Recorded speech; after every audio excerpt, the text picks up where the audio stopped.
I probably should have left the bar when my friends did. I probably should have never walked home alone. But something in the way of a cute little brunette at the end of the bar smile slyly in my direction kept me hooked. Something about her bright yellow shirt constantly brought my attention. She might have never even meant to make eye contact at all. But then again, maybe she did. I had to stay to find out.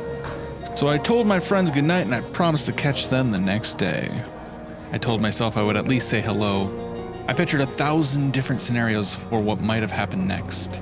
We could leave together, we could go on a date, we could exchange phone numbers, we could even have a pleasant enough conversation. That utterly ended in my rejection. But even talking to her would have been a wild achievement for my woefully undeveloped ego and painful shyness.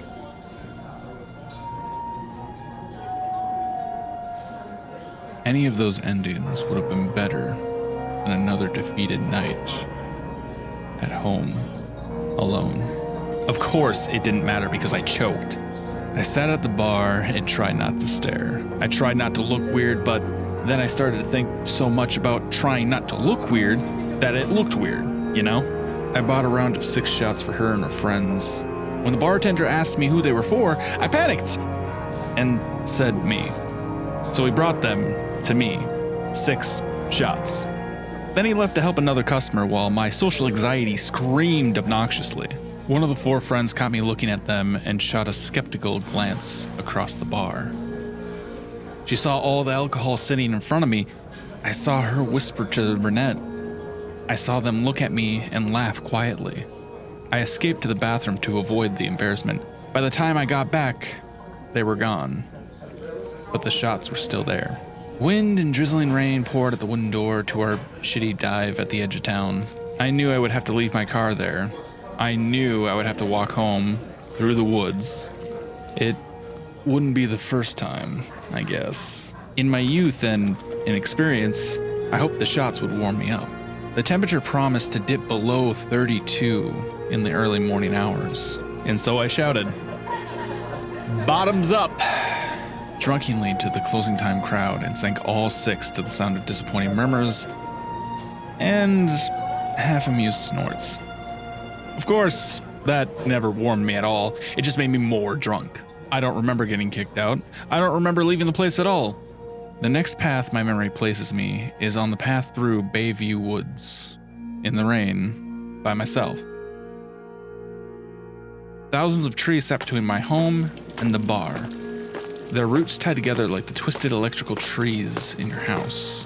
Boy Scouts had removed the undergrowth months before, but nobody could prevent the jagged roots from sticking out and catching careless feet. I stumbled a few times, on more than one occasion. I fell on my face. The rain had turned to sleet at that point, and I tried my best to shield it with the back of my jacket pulled over my head.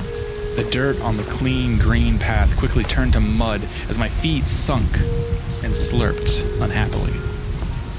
It took me too long to realize that I had lost the path. Landmarks suddenly appeared unfamiliar. I stared through the endless array of oak and pines, trying to figure my way back. The weird weather started to fog my glasses, but somewhere in the distance, the color yellow jumped out through the woods like the sorest of thumbs. I saw the girl from the bar standing about 20 feet away in the rain and wind and whatever else. She was standing absolutely still. In my inebriated state, I called out to her immediately. I temporarily forgot the collapse in confidence only 20 minutes prior. Hey, what are you doing here? She started to turn, slowly, and so I kept talking. Ma'am, there are bears and wolves in these woods. You shouldn't be out here alone. Great advice considering the obvious. Can I help you find your way back?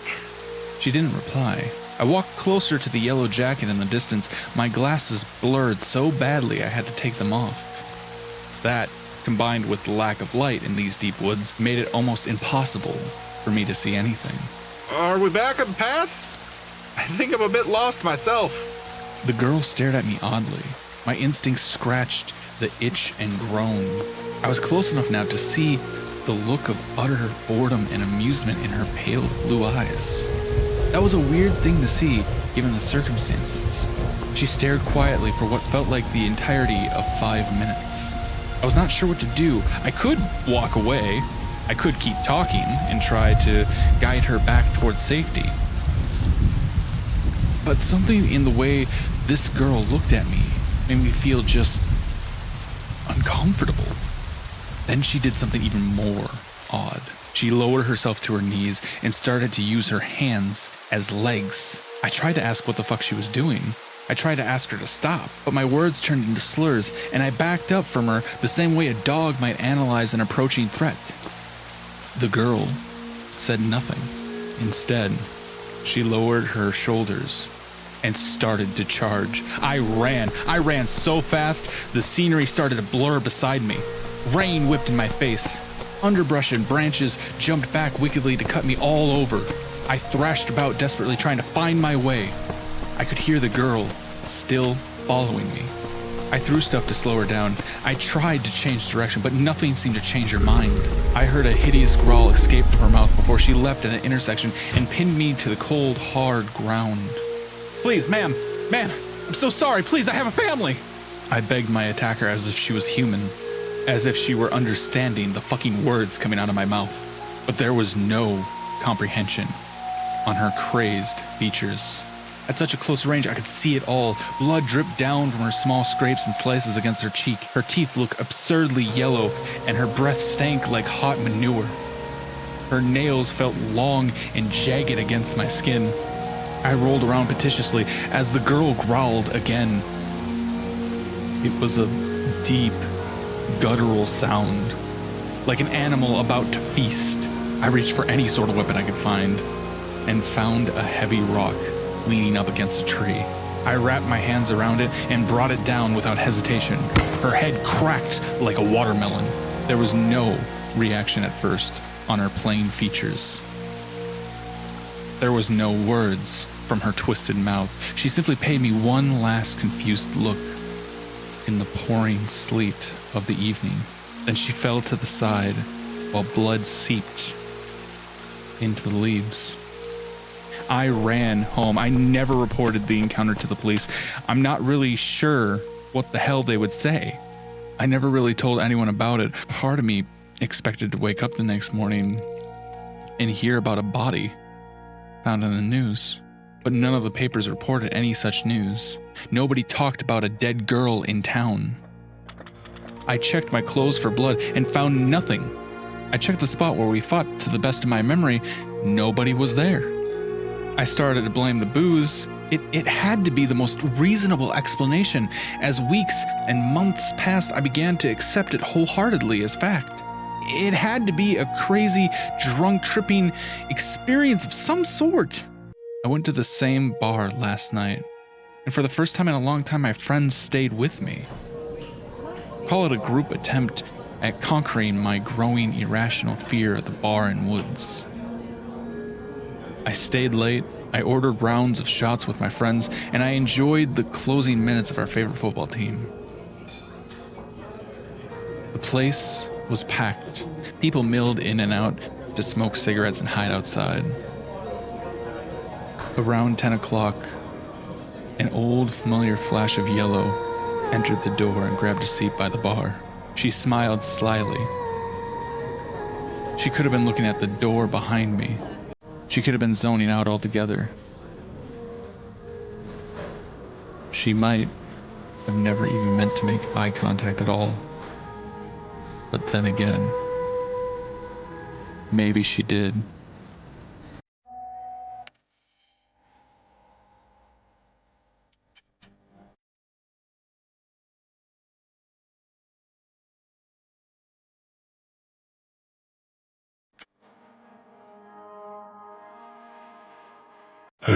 Hey kid. I opened my eyes and there was a man sitting next to me. Unkempt beard, rancid breath, and unwashed clothes. Homeless, probably. I don't have any change. I said. He wasn't the first homeless person I'd seen on the subway, but he was the first to sit so close to me. Probably high, I thought. I looked around the car. The man and I were the only ones inside. Not surprising, it was pretty late at night. The man chuckled. His teeth were brown. I don't want change. Then what? I got a question. Look, pal, I've had a long day, so I think I'll pass. You sure? He sounded like I just turned down the last donut in the box. I'm sure. To make my point clear, I put my earphones in. Not bothering to play any music, I leaned my head back and shut my eyes again. The train stopped at 2 more stations. I didn't open my eyes, but I didn't hear anyone get in the car, and I could still feel the homeless man sitting next to me. 1 more stop, and I'd be home. Hey. The homeless man said. I ignored him. Hey. He said again. I pulled out one of my earphones. When I opened my eyes, I saw that he was still sitting next to me, but I almost jumped out of my skin when I saw 2 other people were in the car. A woman in her late 30s and a little girl with pigtails was sitting across from me. The woman, who I assumed was the girl's mother, was reading a magazine with a bored disinterest. The girl was sucking on a sucker, cherry-flavored judging by the red smear around her mouth. Her blue eyes were fixed on me. I hadn't heard the 2 come into the car. Weird, I thought. Must have dozed off and missed it. Hey. The homeless man said, drawing my attention away from the little girl's eyes. What? I said. You want to hear my question? No, I said. Would you leave me be? Suit yourself. He shrugged. I scowled. The guy was really starting to annoy me. I made a show putting my earphones back in and playing my music just loud enough to drown the guy out. The little girl was still staring at me. Intent? We came to another stop and I started to drift off. Then about 10 minutes later, I felt someone shove my shoulder. My annoyance was brimming over into anger, and I sat up to tell the guy off. There were 4 more people in the train. I hadn't heard them get on the train either, but I'd had my music blasting pretty loud. Still, something didn't feel right. The little girl was still staring at me. Her cherry sucker and red-smeared lips twitched slightly. Her blue eyes had a strange depth. It seemed if I stared too long, I might forget to breathe. It was a ridiculous thought. I knew this, and I scoffed at the idea. But there was a little voice in the back of my head, a worm of doubt. The homeless man waved his gloved hand in front of my face. I actually did jump and tore my eyes from the little girl. What? I snapped. Do you want to hear my question? Now? Fine. What is your question? The man bared his rotted teeth in a grin and leaned in and said in a conspirator's whisper, Do you believe in monsters? Do I what? No, of course I don't. Are you high? The man chuckled. Oh, skeptic. His breath was really terrible. Look, I'm really not in the mood to talk, So you don't believe in monsters? What about ghosts? Ghouls? Angels? Demons? God? The devil? Do you have a point? I asked. I wasn't ready to talk about my spirituality or lack thereof to a hobo who was, in all probability, tripping angel dust. The thing about monsters is that they're nearly perfect humans. I mean, ghosts are stuck to one place. Ghouls hunt alone. Monsters, though, they're like wolves. They have a hierarchy. They're organized. But do you know what makes them most dangerous? Before I could answer, he continued.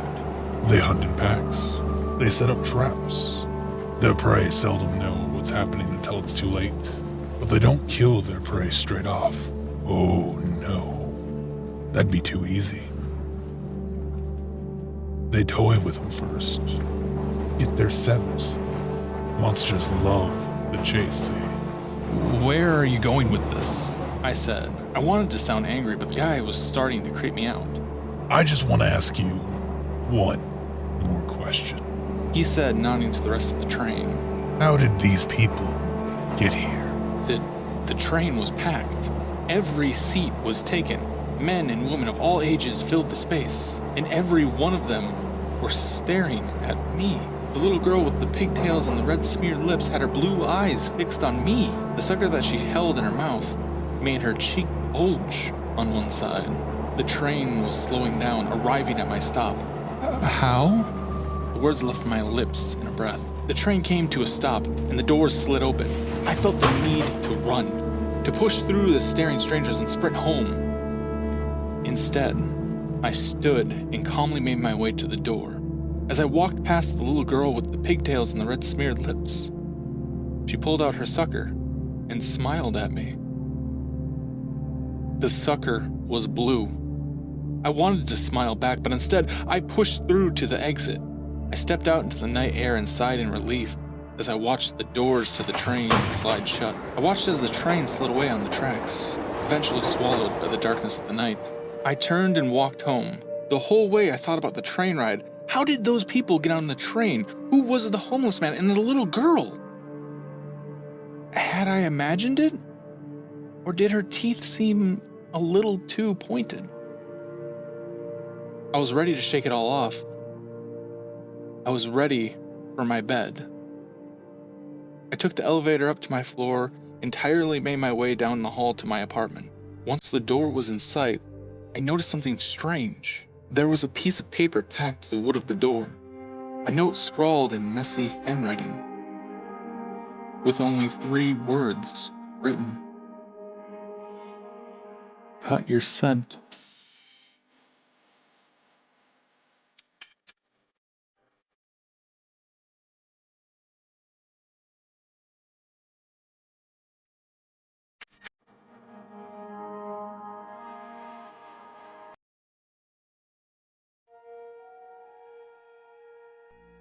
Long walks are how I relieve stress.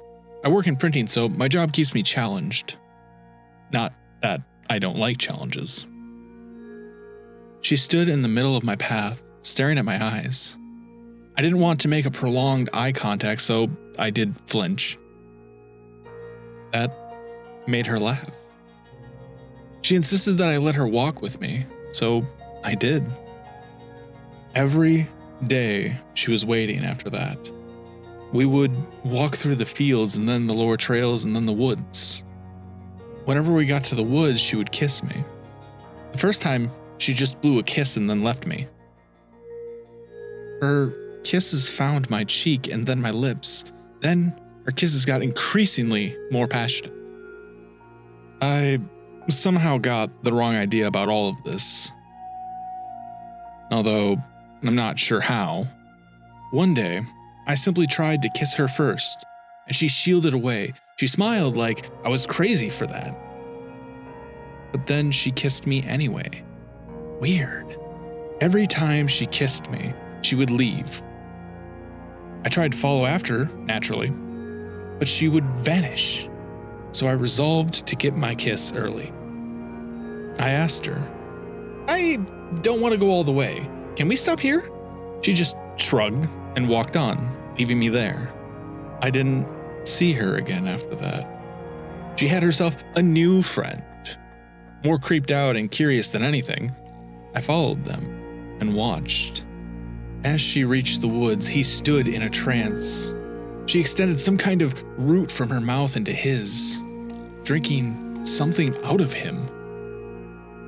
When she was done, I saw her true face, horrible and bark-like. Her hair was filled with leaves and her legs were those of a fawn. She nimbly vanished back into the forest, leaving her latest victim. I left him there as he looked on after her, touching his cheek from her kiss. Terror gripped me, unable to comprehend what I had just seen. Then I realized the root had gone inside me too, and I was unaware of what she had done. Somehow, she could cloud the mind of her victim. As the other guy walked away, I looked back at the woods. 2 big brown eyes shone there in the everlasting shade. I could hear her laughter, and then I realized that it was sincere. I knew somehow while staring back at her real eyes that the little patch of trees had stood there always, and it was her home, surrounded now by apartments. Still trembling in the residue of a nightmare, I ventured home. Maybe I will take up yoga to relieve stress?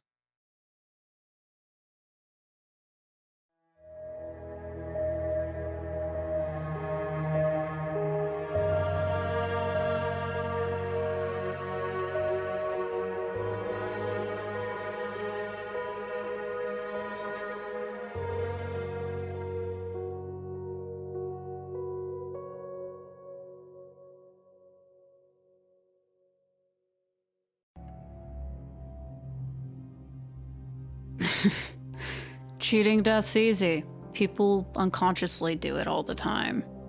A stranger at the bar told me the secret. Exactly a week from now, He drawed.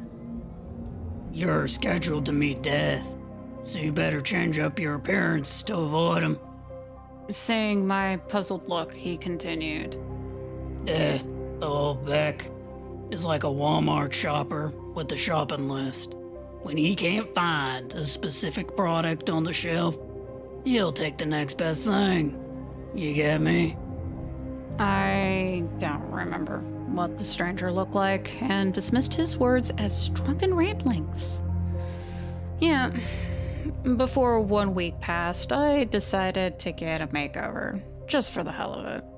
I had my hair cut shorter and dyed bright pink, dressed differently, and even wore thicker makeup.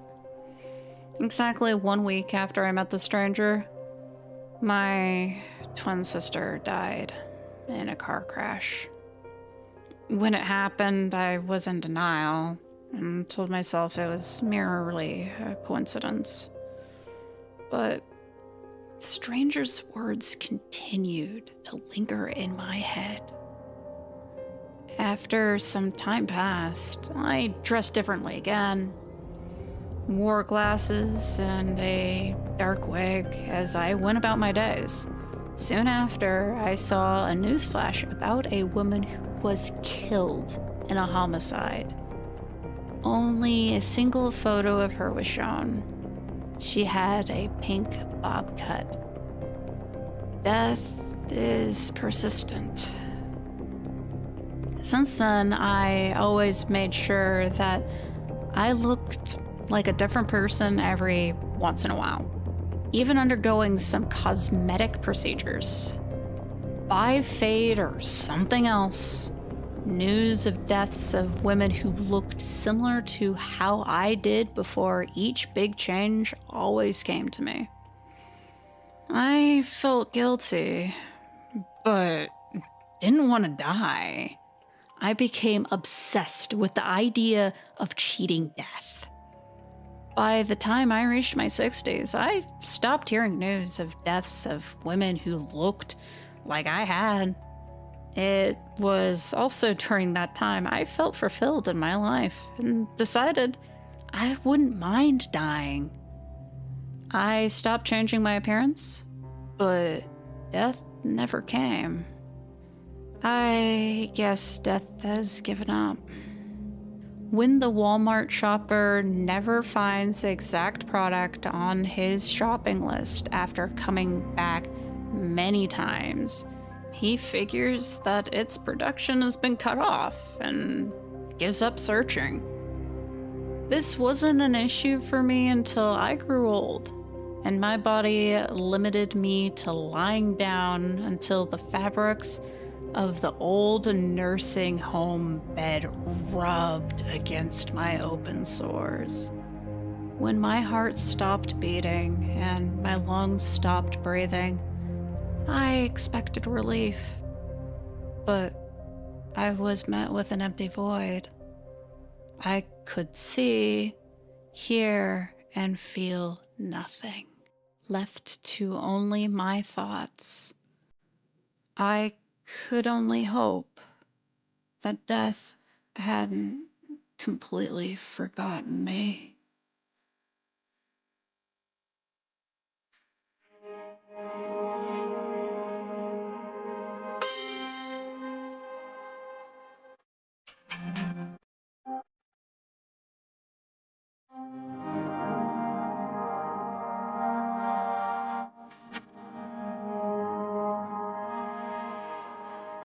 Seriously, we really appreciate you filling in while we go on our honeymoon. We'll miss the animals and the rhythm of farm life, and already can't wait to be home. But it's great knowing that we can trust you to take care of things while we're gone. Here's a list of the daily items that need to be adhered to for the safety of both you and the animals.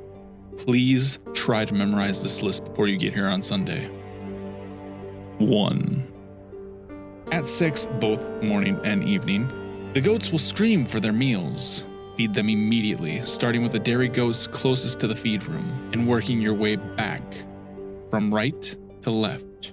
If they scream to be fed at any other time, do not go near them. 2. If you hear what sounds like a person hollering in the barn, don't worry about it. It's a goat. 3. If you hear what sounds like a goat hollering in the house, get out. It's a goat. 4. After breakfast, let each horse out individually. It's tempting to take them out 2 at a time to save the walk, but they must be taken outside one by one. The last horse you take out each day will tell you something about what the day holds for you. This can be really good information or an outright lie. So choose which horse to take out last very carefully. Nobody. You're welcome to swim as much as you want while you're here, but if you find any dead animals in the pool, do not get in. Don't scoop the animal out either. Open the gate to the backyard and leave the property for an hour or 2. When you come back, the pool boy will have attended to the matter and you can jump in to cool down. There will be a oppressive sense of heat around the house and yard following the pool boy's visit, so we recommend swimming immediately to cool down. If you don't, the pool boy may get slightly offended. If you can't get into the pool right away upon returning to the house, loudly announce that you have eaten within the past 30 minutes and are absolutely stuffed, and try to get into the pool within the hour. Knocks. Please collect the eggs from the chickens each morning and store them in the empty cartons we've placed in the feed room. When you fill a carton, you can put it in the barn fridge, not the one in the house. Do not eat any eggs while you're here, including store-bought ones, even if it's in a recipe. The chickens will be able to tell if you do. Keep an eye out for the rooster. He will follow you around the property and you may see him in various corners of the house at times. Don't worry about this. He won't attack you or anything, but may crow at you. If you hear the rooster crow at any time, cross yourself immediately and say 3 Hail Marys out loud, as loudly as possible without screaming. If he lunges at you, resist the urge to kick him at all costs. Hour. If the neighbor comes by to ask for her weekly carton of eggs, give her a carton from the house refrigerator. These eggs have already been cleansed. If she tries to come into the house, let her in and immediately lock yourself in the downstairs bedroom. Do not come out until you hear the doorbell ring. It'll be the neighbor again, and she'll repeat her request for a carton of eggs. The first one will be gone, so go ahead and give her another one. Try to repeat your interaction word for word as much as possible. If you deviate from your original conversation, she will be displeased. Door. If the other neighbor comes by to ask for his weekly carton of eggs, don't give him any. Instead, give him a fresh glass of goat milk and politely ask him to leave. You can make any excuse you want, but it will need to be a valid reason for needing to be alone. If he tries to come into the house, the rooster will follow him inside. Wait for them both to enter the house, then exit and lock the door behind you. Leave the property and call us immediately once you get on the highway. Don't look back. Hide. While you're cleaning out the goat and horse stalls, you may hear sounds from the next stall that lead you to believe there's an animal in there. Do not look inside the other stalls. If you hear something knocking on the stall walls or door, grab an egg from the barn fridge and throw it at the wall in question. Then leave the area and wait to hear the rooster crow before resuming your duties. Thanks again for helping us out this week. Remember the rules and be nice to our critters, and they will be nice to you.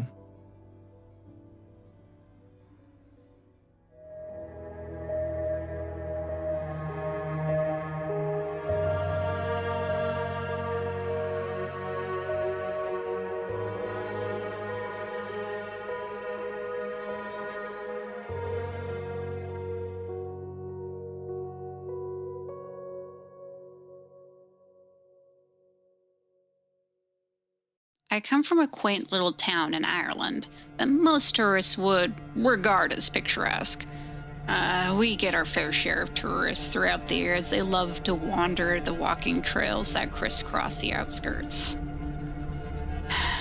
From the outside, our town would be regarded as perfect. We hide a dark secret that only the inhabitants know about. I learned the secret during my first driving lesson with my mother. I was beyond stressed that morning, as my mother is a perfectionist and I didn't want to disappoint her. We started off slowly as she taught me to drive down the narrow roadways. My hands had a vice-like grip on the steering wheel, as I was paranoid that I was going to make a mistake.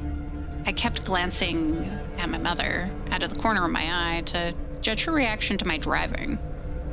We were driving almost a half an hour when I looked into the rearview mirror and spotted the smiling man sitting in the back seat. I was so shocked, I almost spun the steering wheel and crashed into the ditch. My mother screamed at me to keep driving, and whatever I do, don't turn around. My eyes were fixated on the mirror as I stared at the man who suddenly appeared in our back seat. His face was somehow clouded in shadow, even though it was a beautiful sunny day outside.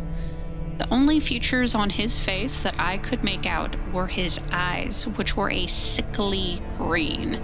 His mouth was twisted into a snarling smile that made me want to jump out of the car. I watched in horror as he reached forward with his long, spindly arms towards me. I was paying so much attention to him that I had taken my foot off the gas pedal, and we were slowing down. My mother slapped me across the face and yelled at me to drive faster. I sped up and watched in relief as his arms slowly withdrew back towards his body. He leaned his head forward and opened his mouth, and a plethora of voices began pleading for help. I instinctively covered my ears with my hands, which forced my mother to grab the steering wheel. It took me a few seconds to regain my composure, and I grabbed the steering wheel. My entire body was on edge as the cries coming from his mouth reached a deafening crescendo. In the blink of an eye, the smiling man vanished, leaving me and my mother alone in the car. I pulled the car off the side of the road and proceeded to vomit out my breakfast. A local police officer drove by and stopped to see what was wrong. He gave me a nod of approval as my mother explained that we had an extra guest in our backseat. We drove home in silence. I tried to venture the subject with her a number of occasions, but she refused to talk about it. I learned from a few other people that he had been appearing in cars for almost 70 years. No one knows anything about him, but they all warned me to never turn to face him. I moved away to college a few months afterwards, and over time forgot about the smiling man. I started dating a guy named Mike that I met in my history class. We were both a bit shy, so no one knew that we were actually a couple. It started getting serious with Mike, so I decided to bring him home to meet my mother. I was a bit nervous about how she would react to him. We were driving into the town when I spotted the smiling man once again sitting in my back seat. The blood drained from my face as we locked eyes in the mirror. Mike suddenly jumped in his seat as he must have noticed the smiling man. I shouted at him not to turn around, but it was already too late. The smiling man's grin widened as Mike turned in his chair to look at him. There was a blinding flash that caused me to jam on my brakes. I was suddenly drenched in blood and body parts as Mike's body exploded. I climbed out of my car and on the road, weeping, as Mike's body flowed out of the car and pooled on the ground. I was discovered by the same officer who tried his best to comfort me. It took me 2 weeks to get myself cleaned up as I kept finding pieces of Mike in my hair.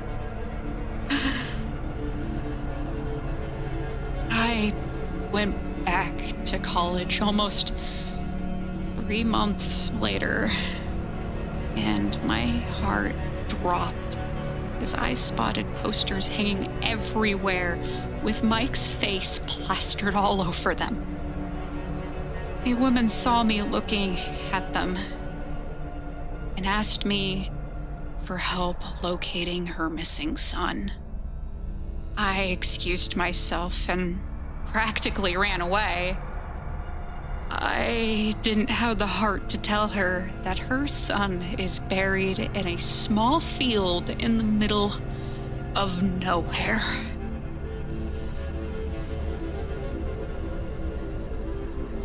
I am now living with an abusive husband who beats me on a daily basis. I have managed to convince him to travel to my hometown with me, and I hope that I will get an opportunity to introduce him to the smiling man during our visit.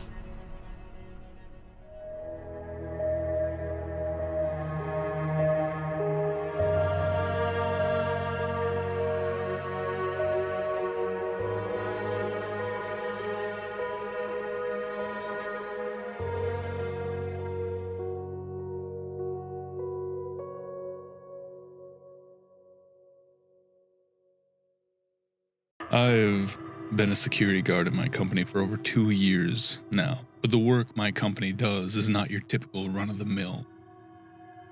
To put it simply, my company accepts jobs which no other security company will. That includes high-risk assignments, which often includes the death of the staff members or abandoning their posts. When I started working here, they had a very long one-on-one with me to explain all the potential dangers I would be facing.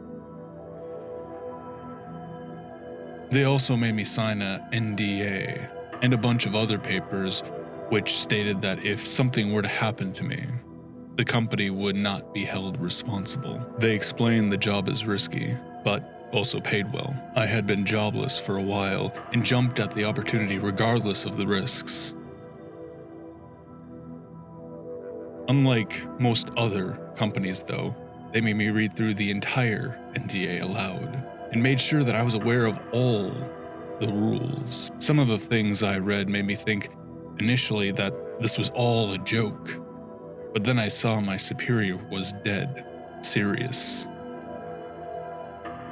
My job would basically be to provide support to the guards at other posts via comms and patrol the perimeter I was stationed at. Now, our HQ was located in an office building compound which had multiple companies renting the adjacent buildings. I would mostly work nights with the occasional mornings. The rules were as follows. I was to do a full sweep of the compound and all offices, save for Building 4, the call center office. I was not to approach Building 4 under any circumstances, no matter what I heard from the outside, even if I saw someone inside from the windows. I was not to engage. When I asked for more details, they refused to answer me, stating that I should simply obey their orders if I value my life. Now, people have a normal 9-to-5 job in that building, and nothing seems to be wrong during the day. When I do ask the employees about it during my morning shifts, though, they all seem to either not know anything or abruptly find an excuse to end the conversation. For Building 6, the designer company, the rules were even stranger. Here's what the chief told me. In Building 6, you may sometimes run into someone. A woman, to be precise. She's going to try to start a conversation with you. It is imperative that you ignore her presence at all costs. She will try to talk to you, taunt you, but she will never get in your way. An extremely important rule to remember, and I cannot stress this enough, is that if you see her in a building, don't run or exit the building before you finish your sweep. Trust me, she'll know. Do the sweep as you normally would. Check every room and then quietly exit, ignoring her all the way. She will become increasingly agitated and violent. Might even try to startle you, tell you there's something behind you in a very convincing manner. Just ignore her. If you don't, well, you don't want to know what happened to the last guard. I've since encountered the woman once, and it was a grueling, agonizing experience that I would rather not talk about. Another rule I had to remember was not opening the gate between the hours of 22:07. The chief said that under no circumstances am I to open the gate, even if the next guard comes in 5 minutes early to relieve me from duty. The gate was to remain closed. That brings me to the experience I had once. It was about 6 months after I started working, and the sun was almost already up. I heard knocking on the gate, and when I went out, I saw through the gate the silhouette of my coworker. Hey, mind opening the gate? As I approached, I put my keys into the keyhole. My phone started ringing. I answered it without even looking at the caller, but when I heard the voice, my blood froze. It was my coworker. Hey, I'm gonna be 30 minutes late today. Sorry, man. I hung up and just then realized it was 6:50 a.m. I stared at the silhouette on the other side of the gate, who suddenly started banging on the door, demanding to be let in, stating that he had lost his cell phone and he was the real coworker. I retreated to the guardhouse and waited for what seemed like forever until the banging stopped. In reality, it only lasted until 7 a.m. Those were all the rules I had to follow on my post, and most of the time it was uneventful. However, I've heard stories from other coworkers. Since I'm in contact with guards at other posts, one of them told me this story. He worked as a guard in a residential building, and one night, an old man who lived there called him to come over to his apartment. He didn't explain what was wrong, just told him to go there. So he did. When he reached the apartment, the wife of the old man was crying, stating that her husband was dead. The guard trying to convince her that her man was very much alive and had in fact brought him there. But when he turned around, the old man was gone. It was then that he saw the old man's dead body in his chair near his sobbing wife. He quit that same night. Another creepy thing that happened was on a farmstead which our company has guards posted on. A guy by the name of Jeff, who worked there, told me about his own experience, which made him run away from his post in the middle of the night. So apparently the farm was empty at that time since it needed some more stuff built first. But his duty was to basically patrol circles around the farm and make sure there were no squatters or vandals. So one night, he was walking around and hears someone calling his name in a playful tone. He dismisses it as his imagination at first. But when it reoccurs, he asks, "Who's there?" and demands they show up with their hands in the air. Now, I haven't seen this, so I can't guarantee anything, but Jeff swears it's true. He says, all of the sudden, out of the crops, a man just stands up. The top of the crops reach his waist, which was technically impossible because the crops themselves were taller than Jeff, and he is a pretty tall guy. But the man grins at Jeff and continues calling his name playfully, as if he's hiding from him. Needless to say, Jeff didn't stick around to see what the fuck that guy wanted. When he reported it to HQ, they said there were sightings of a man in the past, always calling the names of the guards, but never really doing anything harmful. The final thing I'll share with you here is my experience. When I was stationed at a hospital for 1 month, it was a private clinic of some sorts, and my job was to basically monitor the camera feed. Camera 3 was off though, and when I asked why, they told me to keep it that way and never turn it on. They also said that from time to time, I may see a person on the feed which covered the outside of the security office, and that he would be just standing there, facing the door. I was to remain in my office when that happened and not glance at the door. He would usually disappear after 30 minutes or so.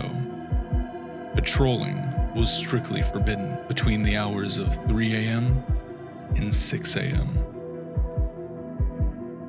Money is one of the reasons why I haven't quit so far, and the dangers aren't that bad once you get used to them and you know what you're doing. Plus, getting stationed at different posts keeps the job adventurous and dynamic. If any of you lack any special talents or qualifications like me, this job is perfect for you.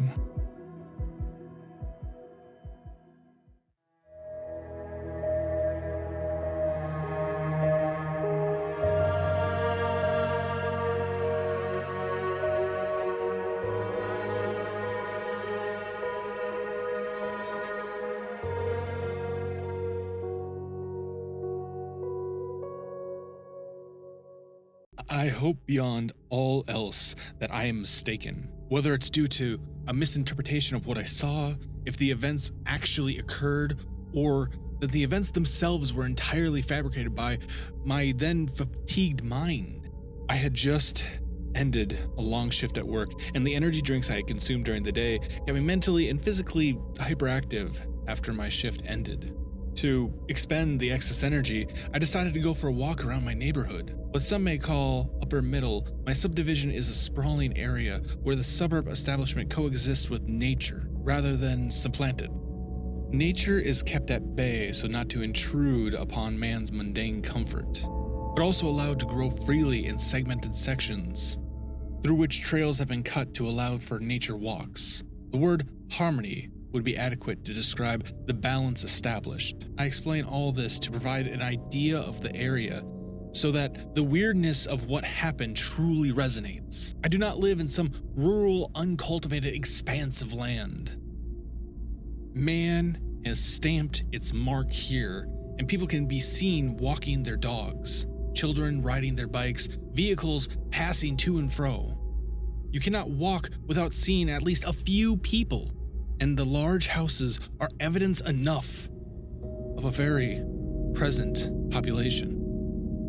My walk led me down one of the aforementioned paths that cut through the dense pocket of trees, and eventually it took me to a clearing, in the center of which was a small pond. North, up a small hill, was a sort of recreational hub between two different sections of the neighborhood. I sat at the pond for a while, hoping the still water would transfer its restfulness to my own caffeine-stimulated mind.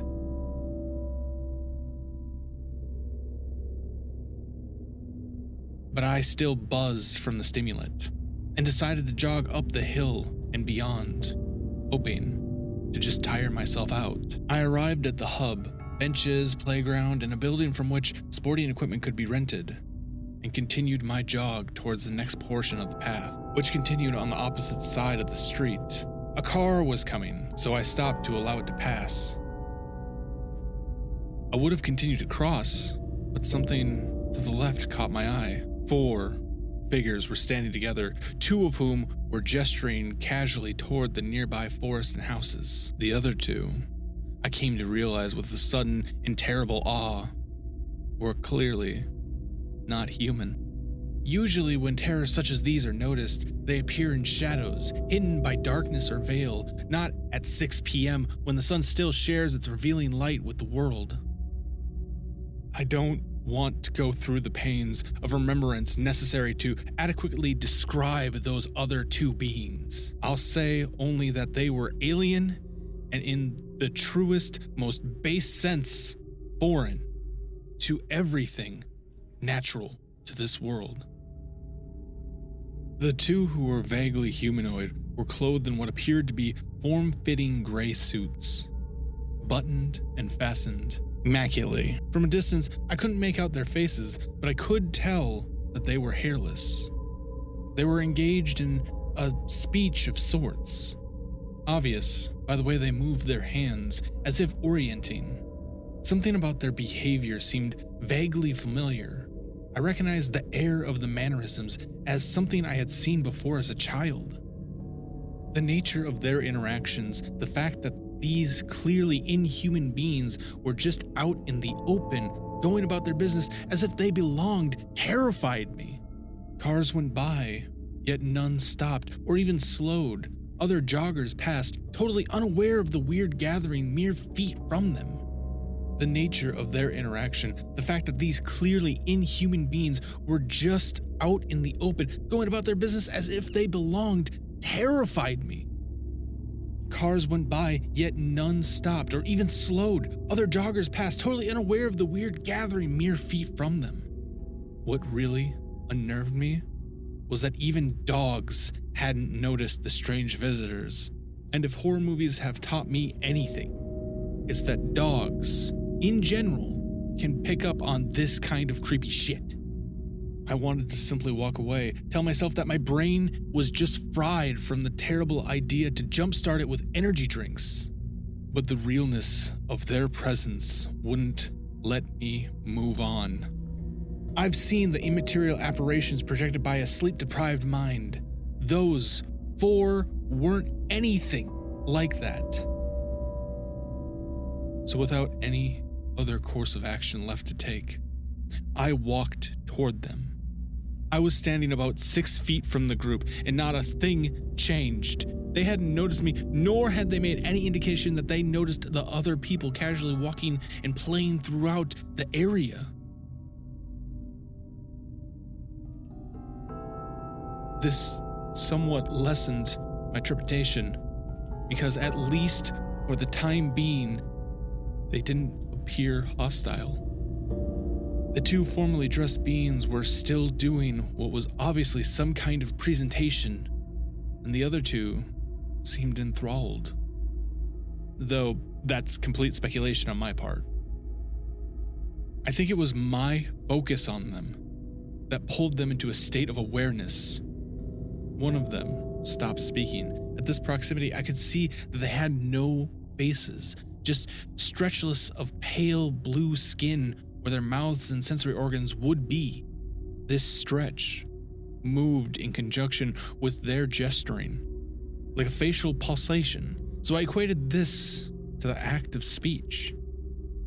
The one that stopped then looked around as if it were trying to locate the source of the focus.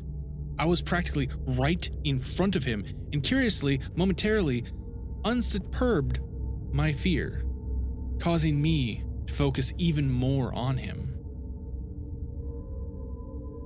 As I expected, his gaze honed in on my location, though he still didn't see me as I saw him.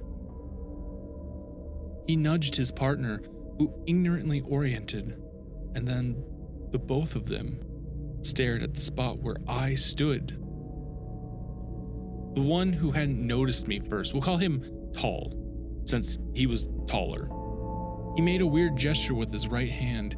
He held it at his chest, fist at first, closed fingers facing me, then opened his hand slowly.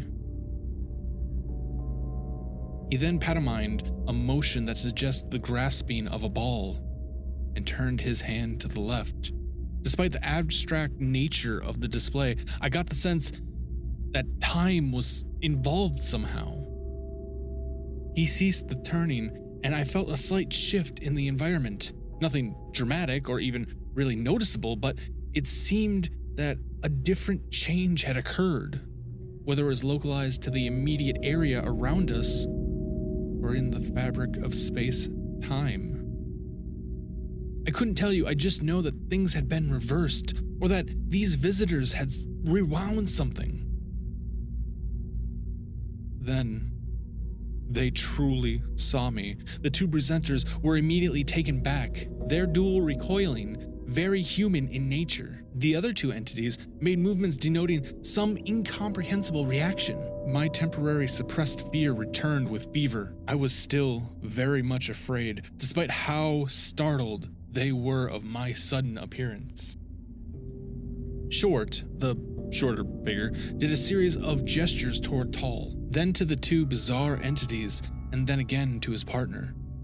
Tall made gestures that suggested attempts to calm the monstrous duo, who moved like nightmares beside us. Once they were presumably placated, Tall returned his attention to me.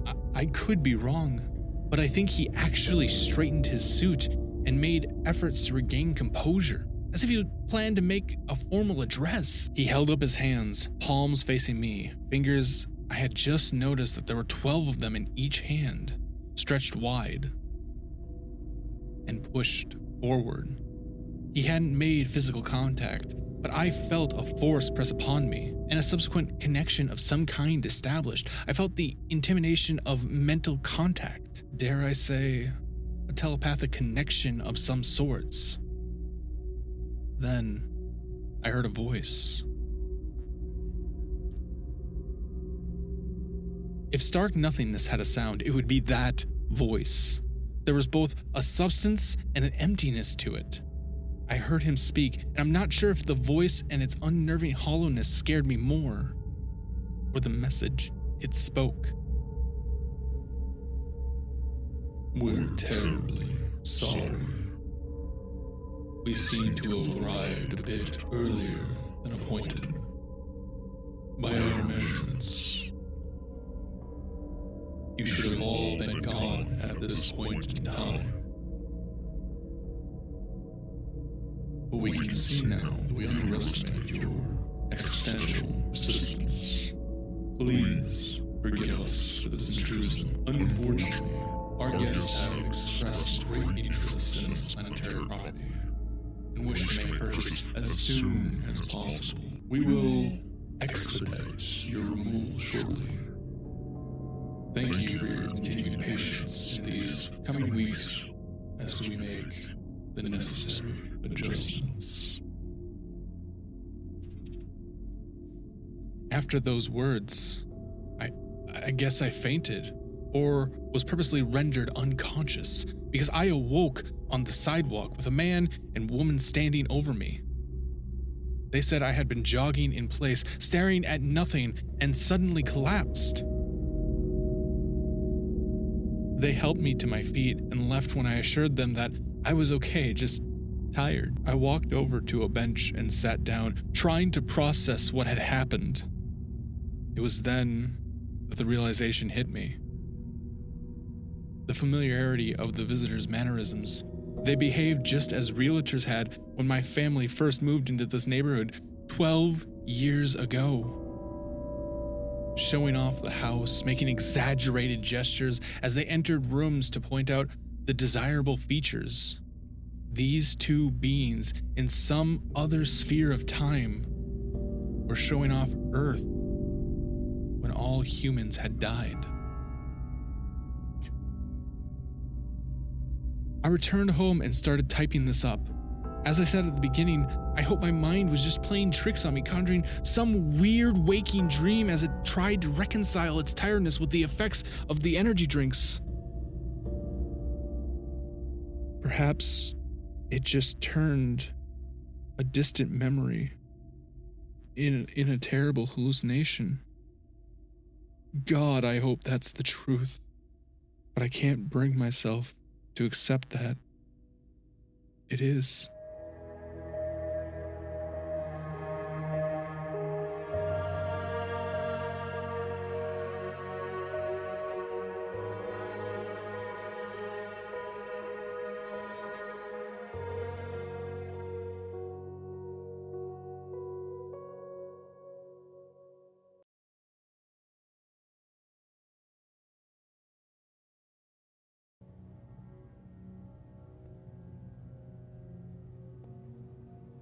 The longest I had ever gone without sleep previous to this experiment is 5 days.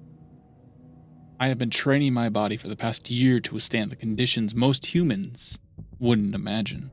I have stayed awake for 24 hours while lifting weights for 20 of those hours, then running 5 miles. I would then walk around for 6.5 hours, making my total 30 hours. For the next 18 hours, I would continue my life like every day.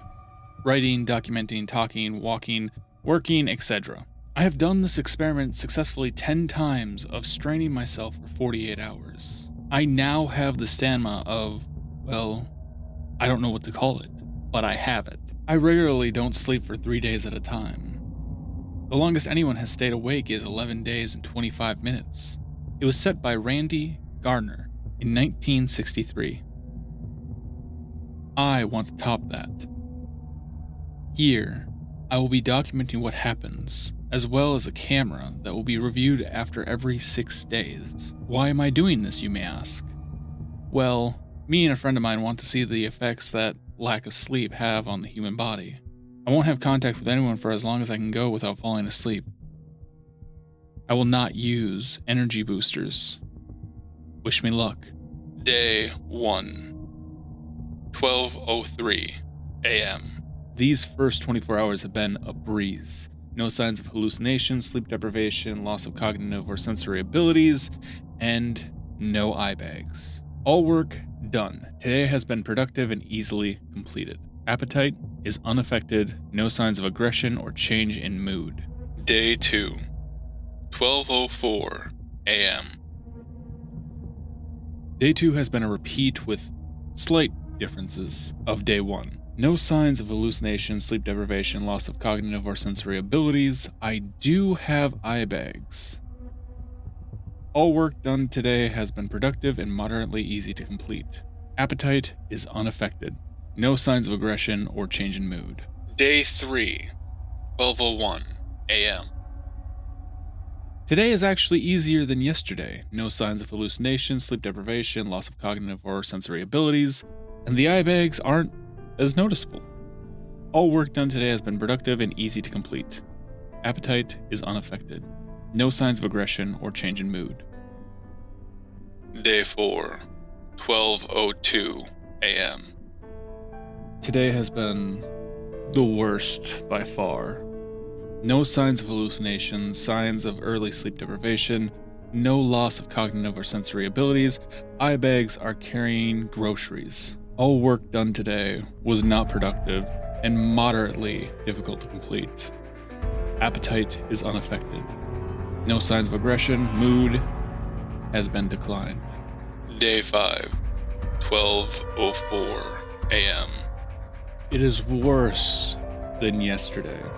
Some signs of audible and visual hallucinations, seeing and hearing things that aren't there. Signs of moderate sleep deprivation, slight loss of sensory abilities, cognitive functions are normal. You can guess the update on the eye bags. All work done today was unproductive, very difficult to complete. Appetite is unaffected. No signs of aggression. Mood has declined moderately. Tomorrow is uncharted territory for me. Will not be leaving the test chamber in my basement until the experiment is complete. I have nothing but this computer, a bed, food, and water. Day 6, 12:05. It has officially been 144 hours since I slept. Various signs of visual hallucinations, seeing small floating balls. Signs of moderate sleep deprivation, slight loss of sensory and cognitive abilities, unable to run exercise for longer than 30 minutes per day without total exhaustion. Small amount of work done today, very unproductive and extremely difficult to complete. Appetite slightly affected due to sickness of the stomach. Some slight signs of irritation. No aggression. Mood has declined moderately. Day 7, 12 a.m. The creatures have begun to haunt me in the shadows. I can ignore them for now. I have severe sleep deprivation. I have lost my ability to speak, and I cannot exercise or run. Unable to do any work whatsoever. Appetite affected slightly due to vomiting. Extremely irritated. Some signs of aggression. Mood has declined severely. Day 8, 12:05 a.m. The monsters have been gone for today. I have severe sleep deprivation. I haven't been able to speak yet. And I cannot exercise or run. Appetite moderately affected due to vomiting and inability to digest food. Extremely irritated. Signs of aggression. Mood is non-existent. Day 9, 12:07 a.m.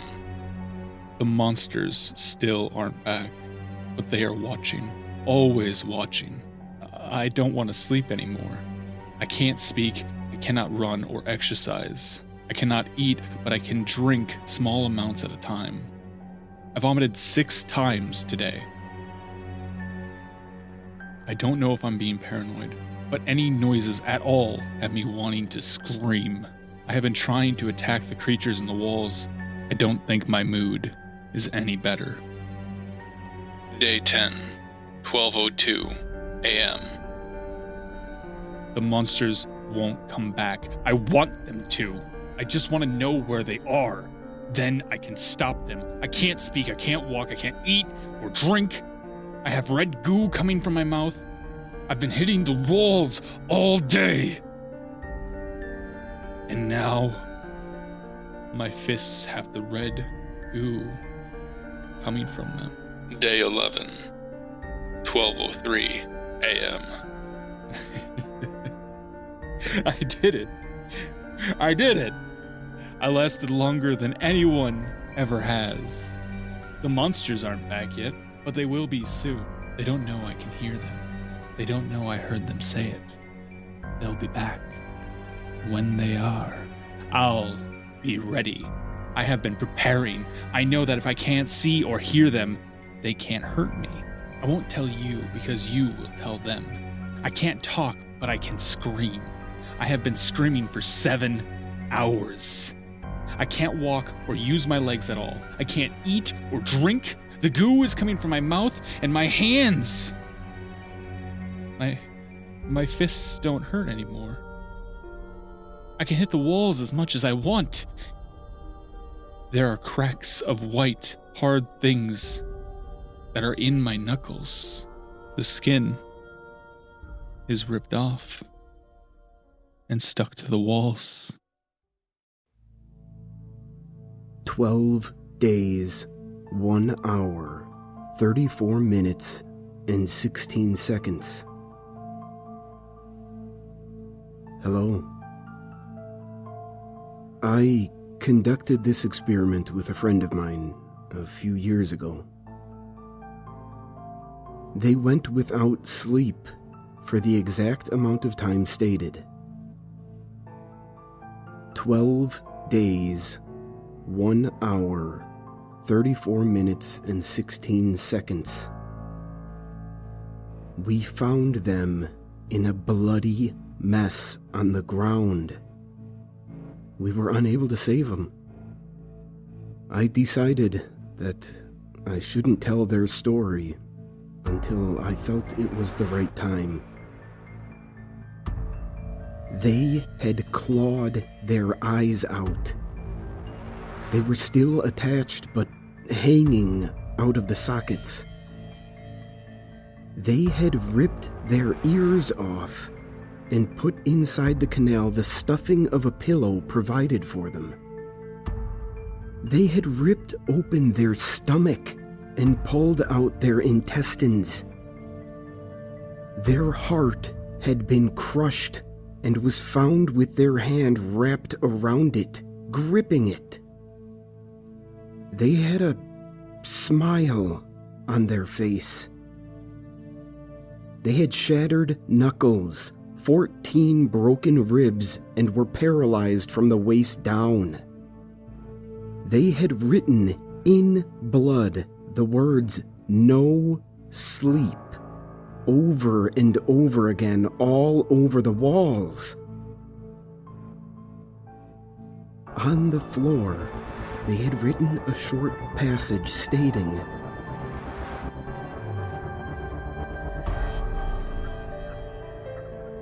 "I don't sleep when I see them. You sleep and you don't. Just don't sleep. Just don't sleep. Just don't sleep. Just don't sleep. Just don't sleep. Just don't sleep." They had ruptured multiple arteries and were pronounced dead on the scene. The footage was confiscated by the FBI and examined thoroughly before being returned to me. It took me 2 years to watch it. And then, after I got out of the mental hospital, I went into the middle of the woods and burned them. I don't know exactly what happened in that chamber. I saw all of it. I witnessed everything they did. Every single act. And yet, I still cannot understand the horrors that happened in that room. I don't know what to do. I am scared of what will happen if I don't sleep. But I can't sleep. No matter what I take or do, nothing is working. I am scared. But I am ready. I am ready to see the monsters that mangled my best friend. So, I am putting myself inside the same chamber. I have the same computer. I have the same supplies. I have the same mindset. I have nothing left to lose.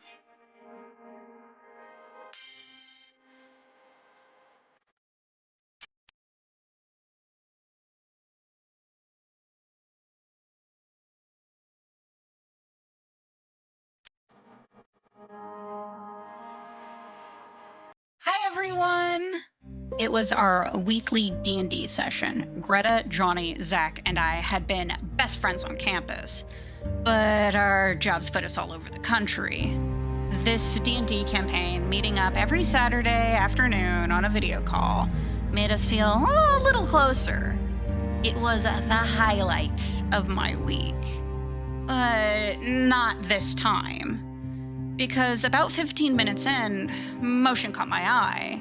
Behind Greta, out on the sidewalk, a man was walking by. People walked by all the time.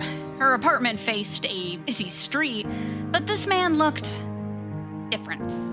He was wearing mostly black and walked with a strange limp as he made his way past her window. And something almost looked familiar about him. I clicked on Greta's image, maximizing her video feed, but he was too far away, and the resolution was too low to see his face, and then he was gone. Weird. Allison? What did you roll? My attention snapped back to the game. Huh? Sorry, it's a 3. As Greta described an epic failure, where my rogue's bow malfunctioned and hit her square in the face. I aimlessly stared at Zach's video feed. He looks good. We dated for a few months way back when, but things didn't work out. Maybe they could work out now, but long distance, it would be difficult. Besides, I wasn't really ready for a relationship right now. I was 6 months sober, trying to get my life on track, trying to forget the shit show that was senior year. And then another flash of motion caught my eye. Behind Johnny. Johnny was sitting at the local Starbucks, loudly slurping a caramel macchiato through his straw. Behind him, people walked to and fro, a mother with a crying little girl, 2 teenage boys shoving each other and laughing. But that's not what caught my eye. Behind them, in the parking lot, was a tall man dressed in black. Huh? I clicked on Johnny's feed and leaned into the screen. Again, the resolution's too low to make out his face, but he seemed to be wearing the same bowler hat, the same long black jacket. Has to be a coincidence. Greta lived in Oklahoma, hundreds of miles away from Johnny. It couldn't be the same guy. There's no way. Roll for damage, Allison. I grabbed the D20 off my desk. When I looked back at Johnny's screen, the man was gone. I shook my head. Just a coincidence. I sucked in a breath as the die clattered against the wood. 18, I said, looking back at the screen. Nice. Zach said sarcastically. My eyes snapped to his screen. He was sitting in his usual spot, on the moldy green couch in the living room. For a second, I imagined myself sitting next to him, snuggled up against his shoulder. His face was in the shadow now, as sunlight streamed through the gauzy curtains behind him. But I could still make out his bright blue eyes, the curves of his rugged jaw. Maybe I should take my chances. I know I have a lot of emotional baggage, a lot of things to work on, but maybe we could work on them together? Maybe... I froze. Movement behind the curtains. A silhouette walking by. A silhouette with a limp. My blood ran cold. No. There's no way. The shadow passed, disappearing behind the edge of the window. Guys? I started, my voice wavering. Did any of you see that guy? With the bowler hat and the limp? Greta's eyebrows furrowed. And then she said something that froze every muscle in my body. You mean the guy that's standing right outside your window? I whipped around, then ran over to the window. I thought I saw a flash of movement, a sweep of black, but it was only for an instant. Or was it my imagination? The grass rippled in the wind and the pine trees swayed, but the sidewalk and the street were empty. I saw him in each of your videos, I stammered. Wearing all black, right? With the hat and the long jacket and the... I only saw him in your video. You're saying you saw that guy in our videos? I nodded. But the confused mutters from the other players told me they didn't see him. Only Greta had seen him walk by. Behind me! I bit my lip, my hands frozen on the keyboard.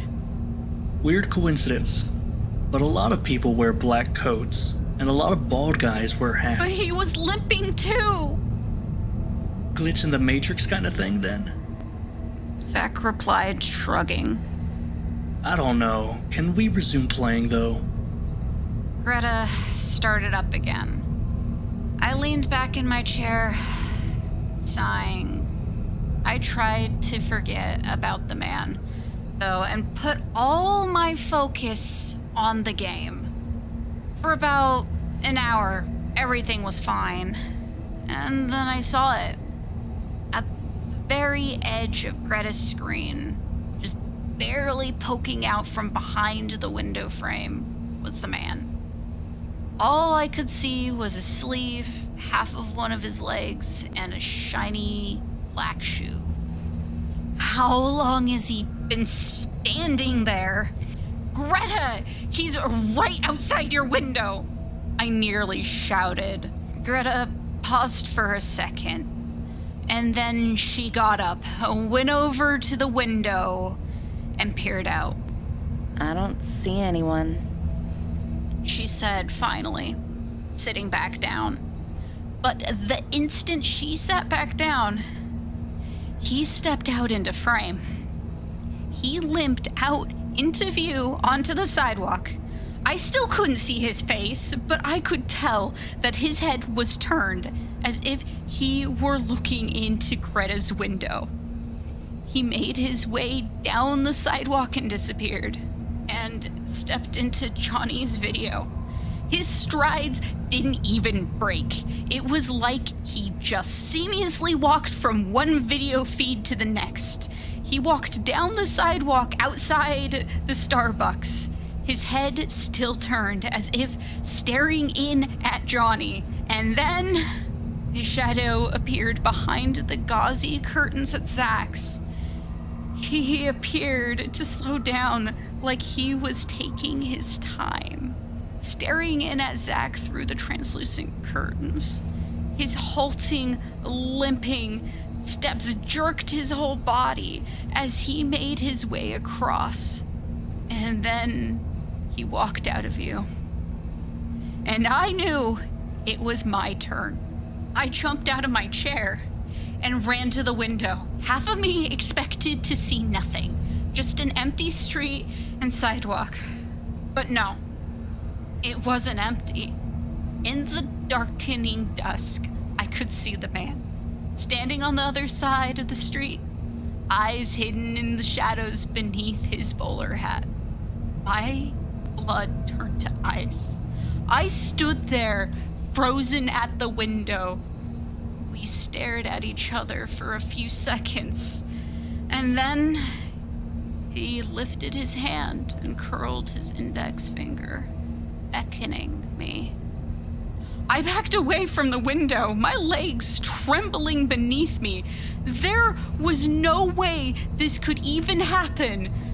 Whoever that man wasn't real, because there was no way he could instantly be in Oklahoma and then Ohio and then New York. My legs hit the chair. I turned around, away from the window, back to my friends, except they were not there. Each video feed was malfunctioning, a jumble of pixelated shapes lagging and jumping and twisting together. Greta? Johnny? Zach? I shouted. Only a distorted series of clicks answered me. I turned back to the window. The man was closer now, standing in the middle of the street. I wrenched the window open. Hey, get out of here! I shouted, trying to hide the fear in my voice. I'm calling the cops. I ran around the house, making sure every door was locked, and then I went up to my room and locked the door, hid myself in the blankets, and began to sob. But I didn't call the cops, because I finally knew why he looked familiar. The senior year, the party. The four of us piled in the car. My car. I feel fine, I said, waving off any concern about me driving drunk. But I was drunk, just not totally blackout drunk like the other three. I was the only one who seen the man walk out into the crosswalk. The tall man, dressed in black, which camouflaged him in the night. But I didn't see him soon enough. The brakes screeched underneath me, but it was too late. Sickening thought. The bowler hat went flying off into the darkness. What was that? Greta slurred from the back seat as Zach puked and Johnny drifted in and out of sleep. Nothing, I replied before gunning it and tearing out onto the highway. I pulled the blankets tighter around me and prayed for him to leave. But even now, I can hear something above me, coming from the attic.